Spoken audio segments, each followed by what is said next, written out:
Hey there, welcome to Firecat Studios Quick Bites. Today we're going to be talking about gathering insights through user interviews. One of our favorite topics, right, Tom? It's so valuable. We're going to talk about why, but specifically to hear from your actual customers in the process. So why do these why interview users? It's Well, user interviews provide real data about the user's beliefs and behaviors. Otherwise, if you don't interview real behaviors, what are you leaning on? You're leaning on the team's take on what they should build. And without validating that take, you're going to miss all kinds of important stuff.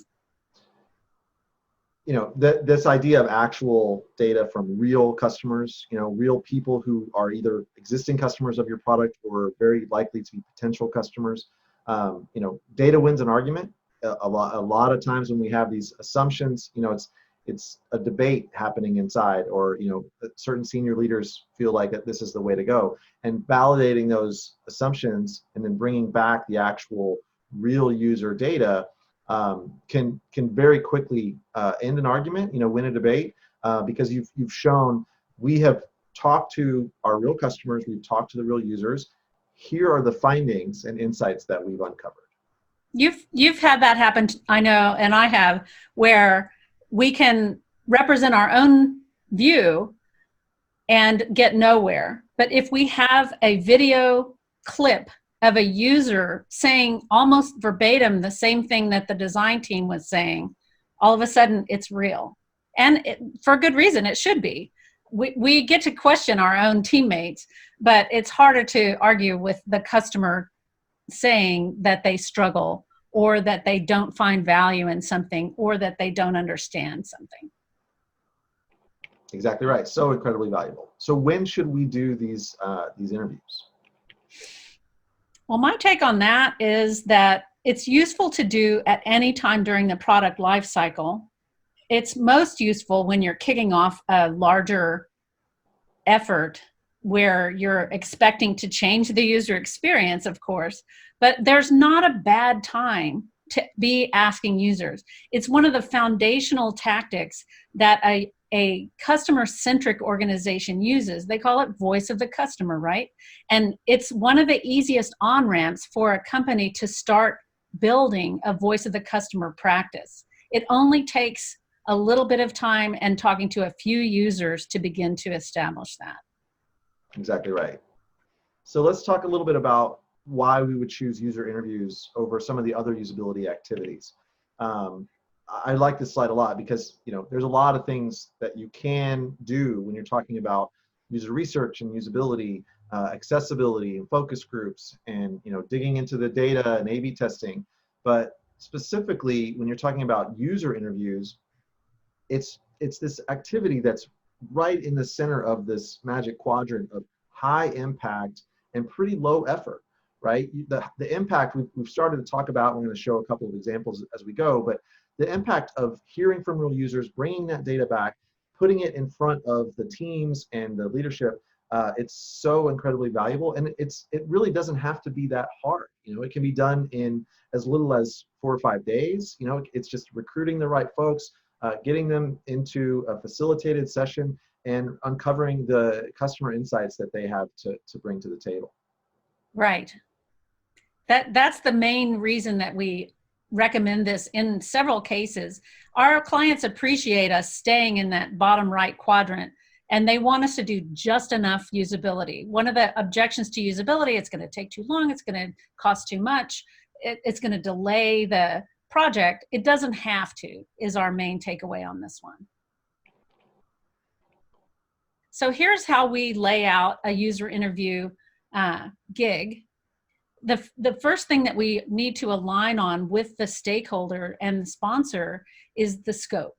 So this is where we can be quick and dirty, we can be a little bit more informed, and where you are in the process and how big an effort you're planning might inform the scope. You might go a little bit deeper and take a little bit longer on some big major features. Then we start recruiting, right? We figure out who are the folks that we want to talk to.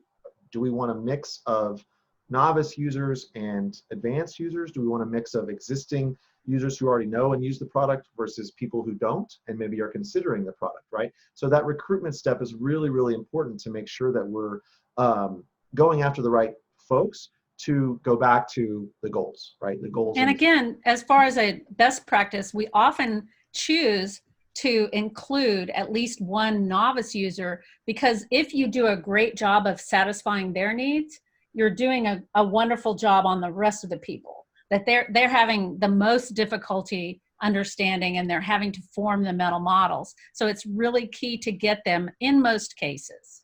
And can't emphasize that enough. You know, we've done a lot of these user interviews, and several times companies that I've worked for have wanted to just do internal interviews, right? Just interview employees. And it's a useful, quick and dirty tactic, but a lot of times the employees are advanced users. They understand kind of why things are built. They've been using them for longer. And so it's so critical to make sure that we are getting novice users, to your point, Susan, about if you can solve their needs, if you can make it intuitive and easy for a novice user, then it will absolutely carry through and be intuitive and easy for everybody else. It's useful to interview internal people if that's all you have time for.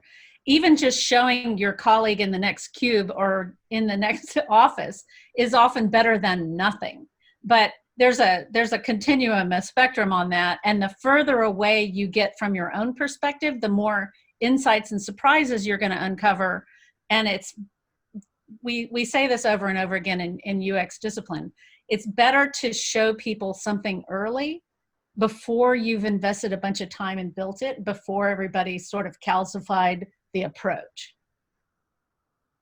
So as we go through the steps, you know, after we recruit the right candidates, then we conduct the interviews, right?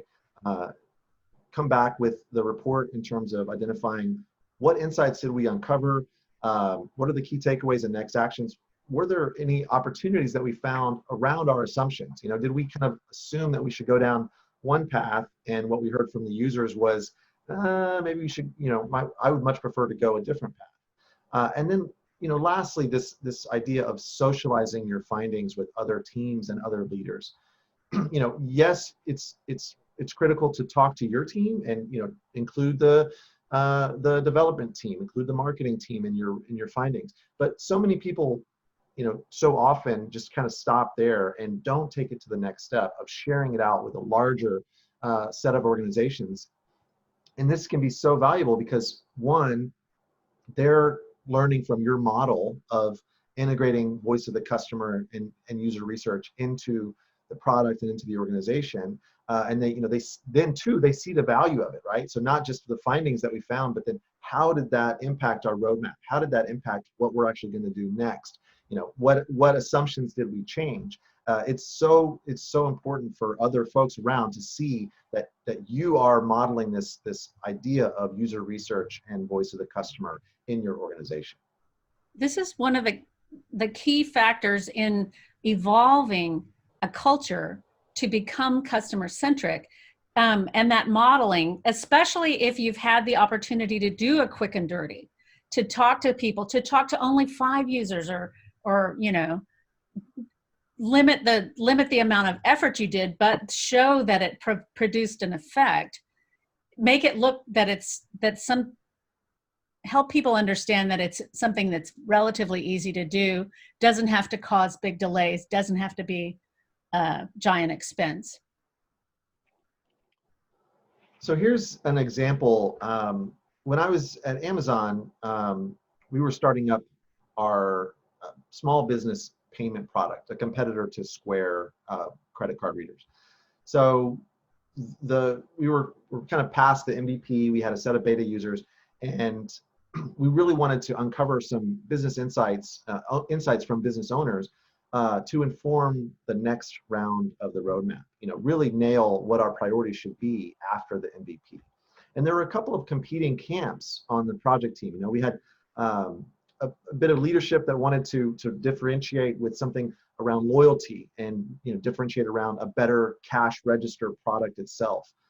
than some of our competitors like Square and PayPal. And then another part of the team was really interested in this idea of data and business insights about their data. So we did a series of user interviews and focus groups with existing beta customers of our product, but then also customers of other competitors. So not our customers and had never seen or used us. And the idea was to marry the two groups and understand what are customers who are using us saying and finding about the product and where they want to see us go. But then also, just as important, what are other business owners who don't use us? What do they find value about the competition? What do they see lacking in the competition? What's an area that Amazon could really differentiate and win them over away from some of our competitors? And what we very quickly found was this idea of data and business insights really resonated with them. They were like, you guys are Amazon. You guys are known for data. Help me understand my business. Help me be a better business owner with that same kind of data.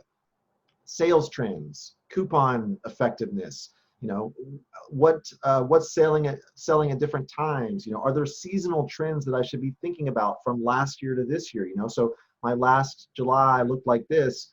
What do I need to be thinking about for this July in terms of staffing, in terms of sales? And so that set of user insights and kind of bringing that voice of the customer into the project really, really helped convince leadership to go down that path, right? This path of diving in and honing in on this idea of data to help them run their business better. So we took that, we reported it out to the team. It informed the roadmap because, like I said, once leadership was on board, they saw the actual customer videos and the findings. They're like, yep, go forward. So we were able to very quickly validate, the assumptions, but also make sure that the roadmap was tying back to what business owners were really saying and wanting about what this product should be. The interesting thing to me about your example is that you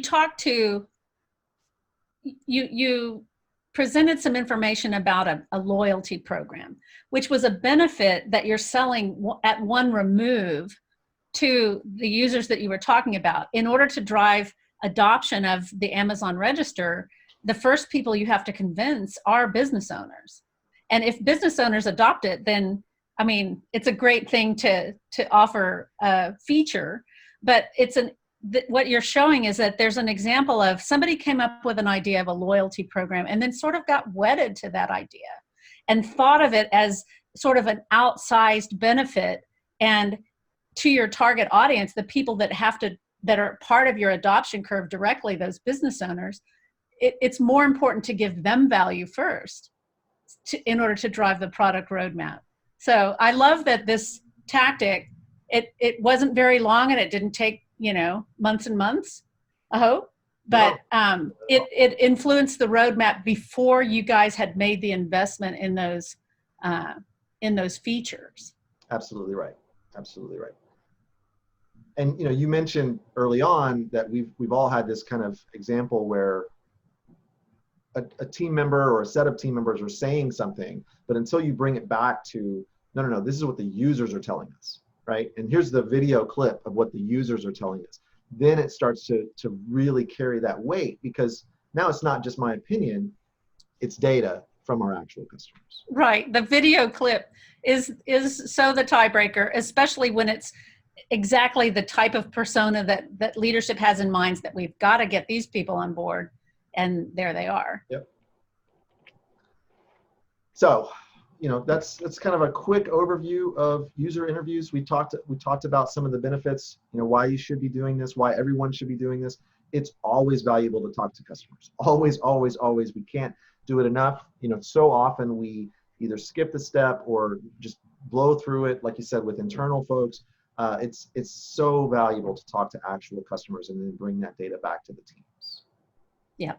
And customers don't have to be customers. We use these interview tactics with employee experience design and service design. So one of the most important user groups you might consider is talking to your own sales force or your own customer service folks, they often are a great proxy to what actual users think. So if you have little time, that's a good place to start. And this last bullet on this slide, it really is one of the lowest effort things that you can do to bring voice of the customer back to your project, back into your organization. It doesn't take months, right? You can honestly do this in a couple of weeks, a week of recruiting and then a week of user sessions. And it can even be done faster than that if you really have to. But it's low effort and really, really high impact, right? To bring these customer insights back. So when a client is asking us how to bring more innovation to products or services that they're developing, this is one of our favorite tactics to recommend. And because it's low effort and can be quick, the important part there is to use that socialized part of the plan to model for other programs and projects within your organization that it doesn't have to be painful, it doesn't have to be long, it doesn't have to be expensive. And this is how an organization can achieve that innovation culture that they're looking for. Absolutely right. So hopefully you found this video valuable. We are Firecat Studio. If you have thought about, how do we bring in customer insights, or how do we start up a voice of the customer program, if you thought about usability or user research or user interviews and just haven't figured out how to bring those into your organization, we'd love to help. We help small and large clients do exactly that. We're passionate about this process. We're passionate about talking to users and bringing that user perspective into everything that we're designing and building. Thanks a lot. I'm Susan Price. I'm Tom Vaughn. See you next time.